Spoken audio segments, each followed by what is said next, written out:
Moving away from traditional mechanical Enlightenment perspectives allows a clearer view of the complexity of nonlinear, interrelated, and diverse systems. As such, by weaving together the visions of Wovoka and Black Elk under the rubric of Jung's collective unconscious, this investigation seeks to compose a figurative futurist from the Lakota people as a whole at the turn of the 19th century. Merriam-Webster defines prophecy as 1. An inspired utterance of a prophet, specifically the inspired declaration of divine will and purpose, or 2. A prediction of something to come, while Oxford Dictionary provides a more succinct definition of prophecy. 1. A prediction of what will happen in the future, or 1.1. The faculty or practice of prophesying.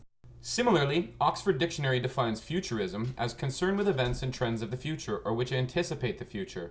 The two concepts differ in the implication of divine inspiration as the impetus for prophecy, whereas futurism relies on the trajectory of trends for its predictive inspiration and direction. Yet these concepts share more similarities than differences in the underpinning consideration of vision. The concept of vision is complicated by opposing ontologies. The contemporary mind tends to correlate myth with make-believe and make-believe with lies, and to leave the classification of products of the imaginative consciousness to ecclesiastical, academic, or scientific authorities. This hangover from the Enlightenment creates a Western bias that assumes that only what is perceived and experienced in the waking world is real. Such cognoscentrism is characterized by the denunciation of myth as falsehood from the vantage point of a rival myth. To the cognoscentrist observer, experiences of visionaries can be reduced to explanations that account for their phenomenology, but not their ontology. Perhaps, as Jung insists, myth is a reality in its own right, a psychic reality, no less real than physical reality.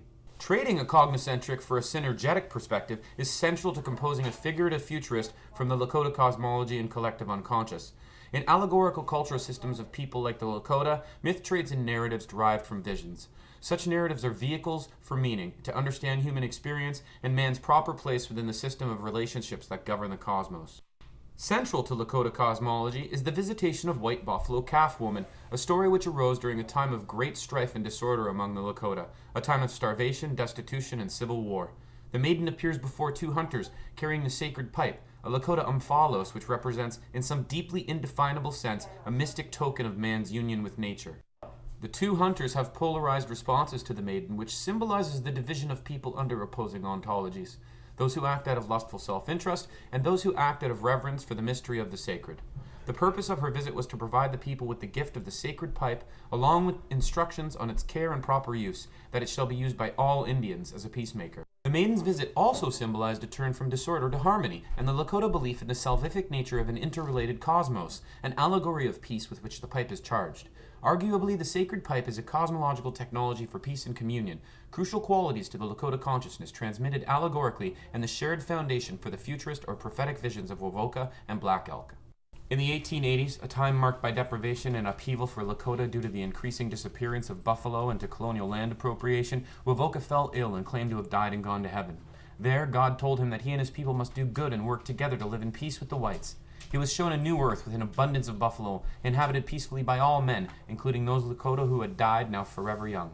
Alongside commandments to adhere to right conduct to achieve a world filled with peace and restoration, Wovoka was provided with the ritual of the ghost dance to bring back to his people.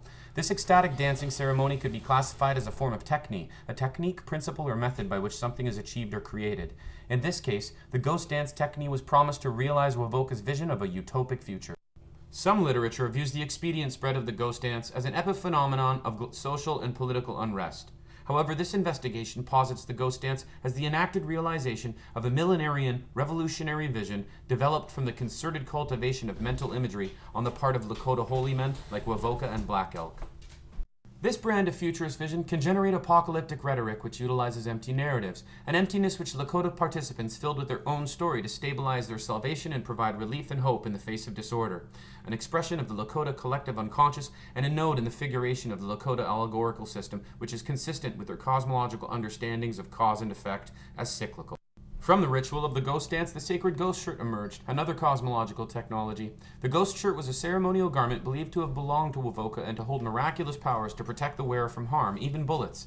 Contrary to Wovoka's vision, the increasing disturbance caused a fear of the ghost dancers and was met with increasing resistance, ending in the massacre at Wounded Knee when hundreds of Sioux were gunned down.